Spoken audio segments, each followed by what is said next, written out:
جو کچھ مال تم کو اللہ تعالیٰ نے دیا ہے اس میں آخرت کے گھر کی تلاش کرو۔ قرآن کی نصیحت۔ السلام علیکم ورحمۃ اللہ وبرکاتہ۔ بسم اللہ الرحمن الرحیم۔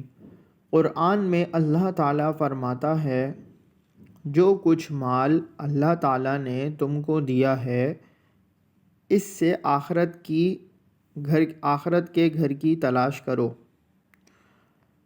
اور دنیا میں سے اپنا حصہ لینا نہ بھولو، اور جس طرح اللہ تعالیٰ نے تمہارے ساتھ احسان کا معاملہ کیا ہے تم بھی لوگوں کے ساتھ احسان کا معاملہ کیا کرو، اور زمین میں فساد پھیلانے کی خواہش مت کرو، بے شک اللہ تعالیٰ فساد کرنے والوں کو پسند نہیں کرتا۔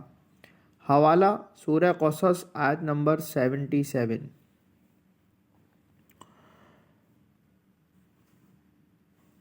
دین کی بات پھیلانا صدقہ جاریہ ہے، اس کو شیئر کیجیے، سبسکرائب کیجیے، لائک کیجیے۔ جزاک اللہ خیرہ۔